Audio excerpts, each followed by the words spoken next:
Yeah, so here we are rolling into another episode of Hymnpartial Off the Record, Easter Monday edition. Easter Monday, something we'll describe later. Some for my American friends, you're like, not everyone has it. what? Yeah. But yeah, we're gonna talk about Easter today because we're all chocolate wasted from yesterday. And no, you never heard chocolate wasted before? I heard chocolate wasted, but some of us know not to overindulge. Yeah, that's true. That's true. But before we jump into it, you know the drill. Go to hymnpartial.com, sign up for our free weekly newsletter, support us on Ko-fi, give us those dollar bills or those poundy pounds. and yeah, we could really use your support. There's a lot of things on our wish list that we just can't get to until the funds flow in. Like I saw a 4 kilogram egg, chocolate egg the other day, and we were like, we should do an episode where we saw another one that was like not 4 kilograms, but it was still bigger than my head. Yes. And we were like, we should just get lots of Easter eggs and then try them all, and that should be our off the record. And then we thought, that's not going to work for our listeners who listen to audio only. All they're going to hear is like, they're just going to hear that us one's smacking, okay. and they are not going to enjoy it. I'm just kidding. Like, if you do support us on Ko-fi, I'm not going to spend £80 on a 4 kilogram egg. No. Even if it is bigger than Monet's son. It really actually properly is. No, but there are things that we want to do. We've talked very ambitiously, not about guests per se, but definitely they're on the list about, certain like on the scene episodes that we want to do, like to travel, take you guys with us places. But, we're just homemakers and podcasters. We don't have that kind of budget. But if you guys support us on Ko-fi, those things can start to become more possible. And we really want to do that for you guys because you're a great audience. So Ko-fi.com/impartial. All of our links are at hymnpartial.com. And we hope that you sign up to one of the everythings. Yeah, or all of the everythings. It's fine. All of them. A note about Ko-fi, you can give a one-off or you can join up to like do a tier, which is once a month you give like a nominal amount. Yes. And we've named the tiers. So if you have a favorite hymn writer, you can go and join their tier. Yep. They're not much, but every little helps, as the supermarkets say. As both Lidl and Tesco. No, so that's not Lidl's. Lidl's is these are supermarkets in the UK. Lidl big on quality, little on price. Oh, sorry. This is for our non-British listeners. This means nothing to you, but for our British listeners, the rivalries of the grocery stores. And also, like, for our British listeners, just a totally off the record, not at all related thing, is if you're looking for a Colin the Caterpillar, the Morrison's one is the best. Yes. He's not called Colin because if you're British, you'll know why. He's called Morris. But he's the tastiest one I've had. And he's we not know dry this. at all. Yeah, we got Colin from Marks and Spencer's for my son's 2nd birthday. And for our American listeners, this is literally just a cake. It's chocolate roll. It's a cake roll that has been decorated to look like a caterpillar. And there was His name is Colin. His name is Colin, and there's great controversy because Marks and Spencer's, which is like a kind of posh store to get your groceries, they tried to sue some of the other stores for having their own version of Colin. But because he was called Carl and not Colin, they lost the case. But like every supermarket has their own version of Colin. But Every he's not single called one. Colin. But we wanted to give our son a proper Colin cake, and it was dry. It was so dry. But then a few days ago, you had brought over a Morris caterpillar cake, and it was amazing. It was so moist. It was so good. I was like, okay, well, come on, Marks and Spencer's. Just for our like American listeners, this thing is a cultural icon. If you've never had a Colin the Caterpillar cake for one of your birthdays as a child, your parents didn't love you. They didn't love you. So I'm glad to know that we do love our son. That was a whole sidetrack. Sorry. We're digressing, but it's chocolate, so it is related. It is related. So we just did a series on our normal formatted show on Good Friday hymns and resurrection hymns. And we kind of prefaced one of the episodes with the confession that we don't treat Easter with the same amount of celebration as we do Christmas. And you know we love Christmas here at Hymnpartial. We also very much love Easter. But we probably could do better at making it more of a big deal because it is like a more important day in the calendar, no? It is. It absolutely is, because without Easter, Christmas is kind of not that relevant anyway. But I was just thinking, like, at Christmas is really easy because you can get all the decorations and the lights and the trees and everything. It's kind of like, what do you do for Easter? Yeah, well, because you don't really want like depictions of Jesus so much. So it's kind of like, how do you decorate for Easter? Because I think that would make you feel like it was more festive. Well, you could just put stones everywhere, and you can Just roll them. Well, this is actually related. You could just hang bandages, like. This is actually okay. So I don't actually know the history of it. I might look it up, but on our notes we had something about what's with all the bunnies. So I can tell you what's with the eggs. Yes. So in the States, it's not so removed because the Easter bunny lays the eggs. That is weird. It is. But tell me American something education else. system where they think that rabbits lay eggs. I didn't even think of that. Oh no. I'm sorry, this is just descending into chaos. The reason people roll eggs, so that was a thing, you used to boil an egg and you used to roll it down a hill, and it was kind of a competition to see who could survive. But the reason that you roll the eggs down the hill is it's supposed to symbolize rolling the stone away from the tomb. That's what the eggs were about. They weren't a pagan fertility symbol. They were just a round thing that people had that they could roll. Interesting. And then they decorated them because, hey, why not? But it was like food, though. That's like a weird thing. Like, but some parks in the UK, like if you go to them on Easter Sunday, like in the afternoon, you will just see bits of egg everywhere. Seriously, you'll just see, like, you'll get to the bottom of like a particularly steep hill. Usually they're short but steep hills. Yeah. Because there was one near us in the park where I grew up, and you would just see like bits of shell and bits of boiled egg lying all over the grass where kids had like rolled their eggs down the hill.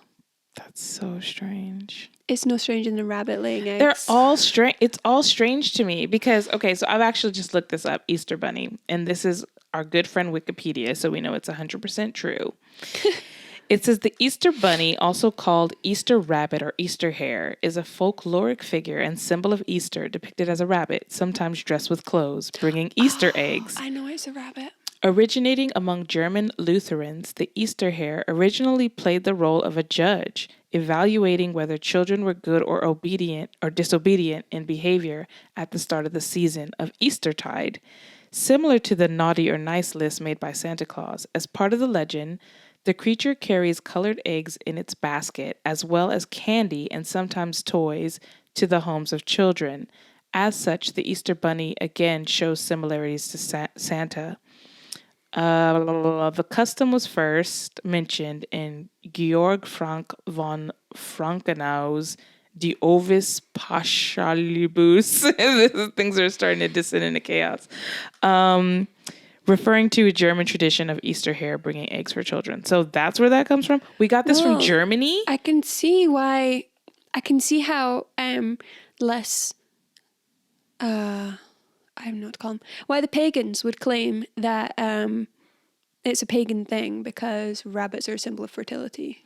Yeah. So later on in this very accurate article from Wikipedia, it says eggs have been used as fertility symbols since antiquity. Eggs became a symbol in Christianity associated with rebirth as early as the 1st century AD. But not the Trinity.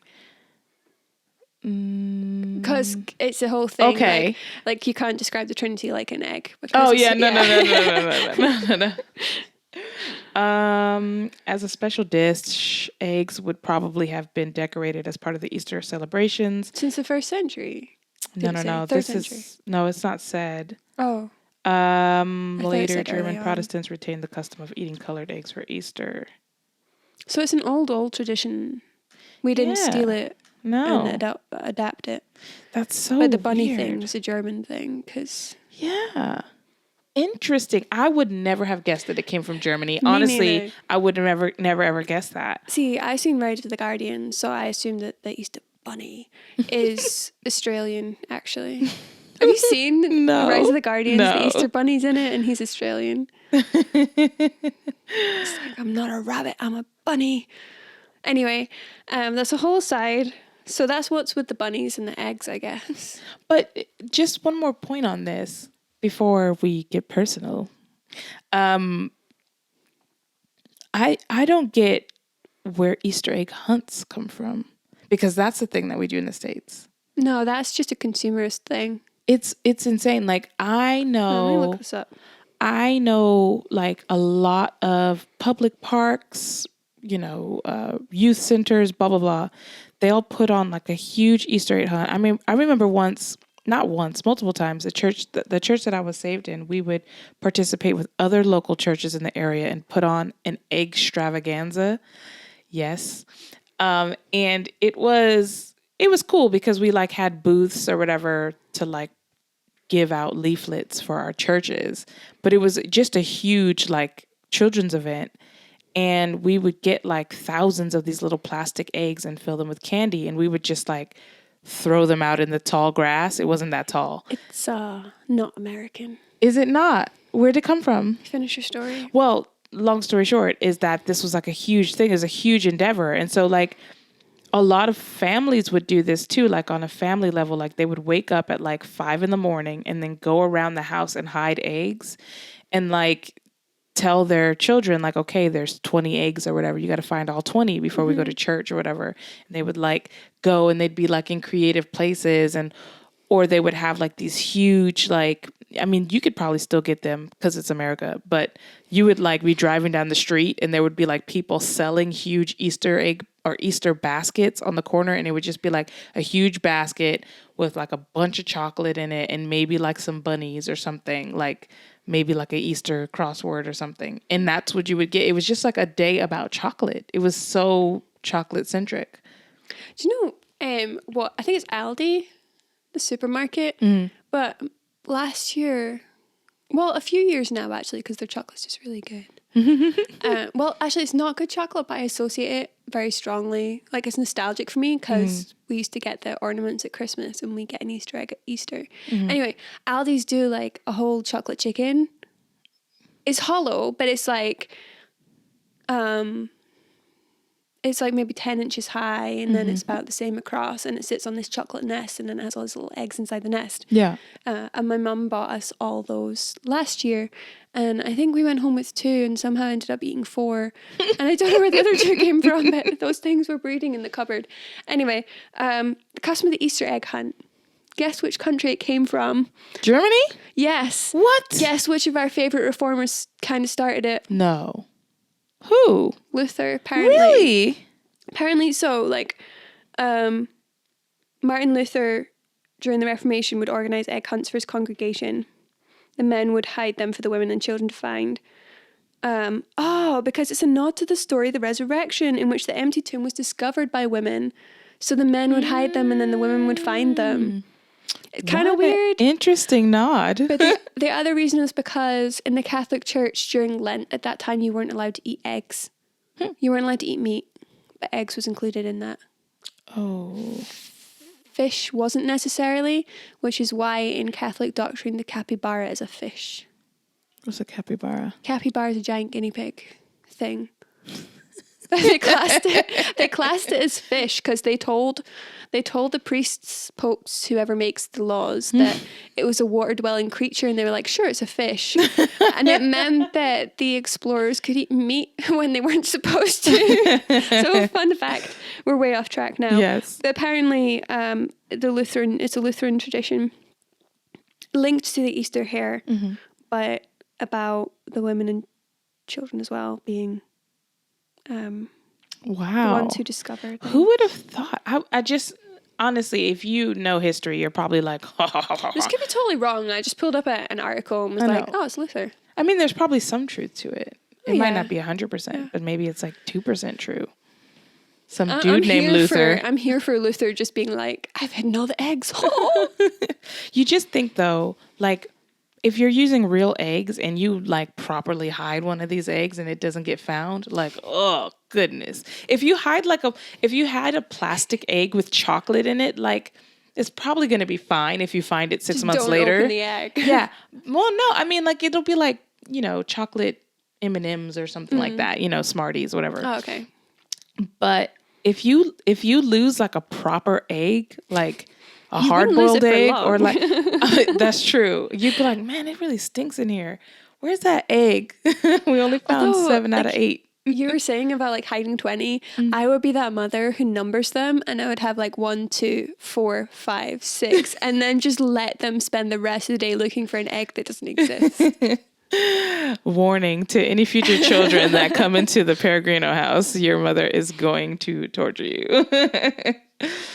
Yeah, I mean, I just find that all fascinating. So we've talked kind of generally. What is your kind of Easter tradition? What have you done like traditionally in your family over the years? Apart from the chocolate chicken. Apart from the chocolate chickens that multiply in the cupboards. Do you know, I saw a post on Very British Problems the other day where it said about there's no bond stronger than a British person and the mug that they got with an Easter egg when they were 4 years old. I still have that mug. No, my granny would buy us an Easter egg every year, or my parents would. Or as we got older and we were kind of like, Easter eggs, they would buy us like sweets of some kind. Generally, we'd also have, like, on this Sunday, we'd have a roast for lunch.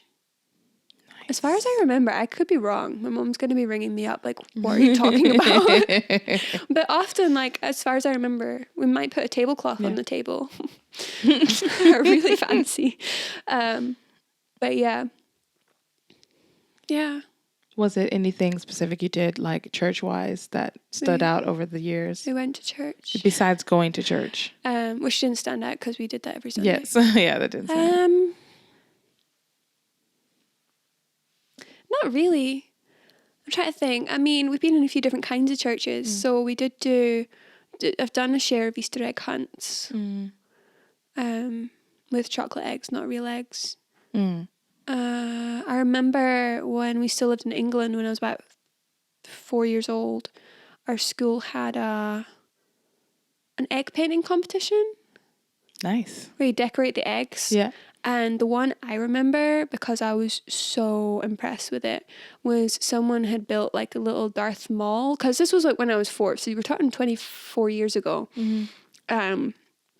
And they built like the body of Darth Maul from Star Wars, and then they decorated the egg as his head. And I just thought it looked so impressive. It probably was terrible, but it looked so realistic to me. And I was just in awe of this. But yeah, I've done like egg decorating or Easter egg hunts, but nothing. I wish we did more, did something. I don't know what we do. Yeah, it's an interesting one because I don't like on one hand, Christians celebrate Easter every Sunday. That's why we meet on the Lord's Day. That's true. And it's probably more than one Sunday in the year where you're talking about Christ rising. But hopefully not less than one Sunday. So it's, as a Christian, it's almost like different layers to how I've practiced over the years. So what would you have done? Like, including before you were a Christian? Like, because it'd be interesting to hear how it changed, if it did. My grandmother was a churchgoer. My immediate family was not Christian.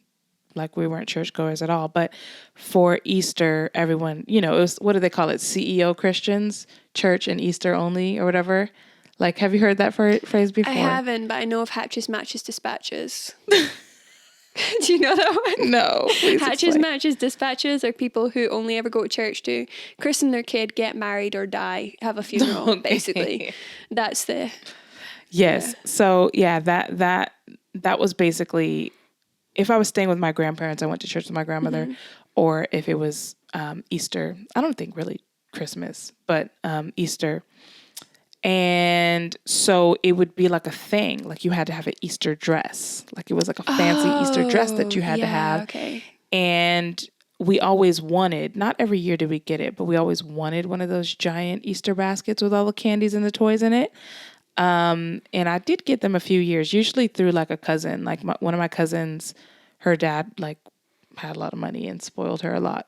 And I was kind of like a sister cousin. So like whenever she got something, I got something, which was really nice. But yeah, so it was a big deal. Everybody. So it's really funny. Everyone would be at church. And this is something that I only associate with like a historically Black church or a British wedding. But like the Sunday hats or the fascinators, like that was like a thing. Like in historically Black, I mean, maybe still is, where you'd have like a big giant hat and you would be matching from head to toe. Like you just were dressed to the nines. So having a nice Easter dress, a big hat on my grandmother probably, and then a big dinner afterwards. Yeah. Like you'd have a big dinner. And by like nice dress, she means like princess dresses and sequins and tulle and all of that. Not just like, velvet. Oh, that's a nice. Don't forget velvet. Velvet, yeah. Bows, all of it. Hair was pressed, if you know what that means. My hair was pressed and it was like, little page boy or whatever. And then when I became a Christian, which wasn't until I was 1920, it moved away from being a thing that I did with my grandparents. My grandparents actually just got too ill, and my grandmother actually passed away while I was in college. And is part of my testimony a little bit, but maybe that'll be for another off the record. Oh yeah, we should do that. Do our testimonies. But so really Easter was just kind of, it was like I had to relearn what Easter was about. And I loved it because I knew who Jesus was all of a sudden. And so Easter meant something to me. And I would participate in like the extravaganza of my old church and stuff like that. Whatever we were up to, I was part of it. I was like, I never missed church. I never missed Easter. So it was just kind of like whatever we're doing. But I think I would like to bring some of the old in with the new, not necessarily the superficiality of it, but like the specialness of it, like not necessarily like trying to keep up with the Joneses with a nice Easter dress, but like having, like treating the day with some sort of reverence and treating it in a special way, and like maybe having a big dinner. And, I have a son now who's 2 and he's at the age where everything's special now. So maybe, I don't know, doing something for him that's not like necessarily like chocolate eggs. We've done it more and maybe a little bit better as we've got older, like as me and my brothers have got older. Because I mean, when we were younger, we weren't in a great church to begin with. And I think as like me and my parents have grown and matured in our faith, I think we have valued it more. Although I just randomly remembered like one thing, very significant thing that I remember being quite an important thing at Easter, or just a memorable thing at Easter, was at my parents' church, the First Reformed church that we went to. The pastor would begin the service with, "He is risen," and then people would kind of go, "He's risen indeed."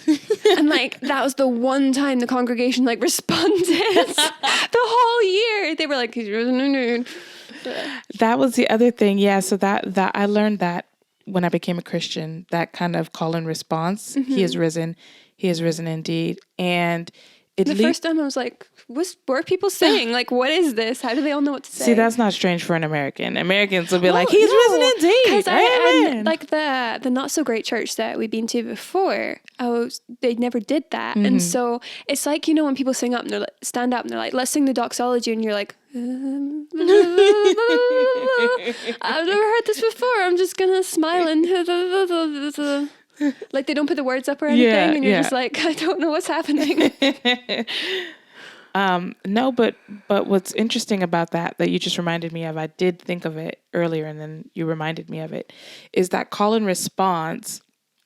The church I was saved in was like very intellectual, and our pastor used to tell us like, "Well, this is how you say it in Greek." Like this was the original Greek. Like, Christos Anesti, Alithos Anesti, right? Or something like that. Greek people, you can at me, I don't care.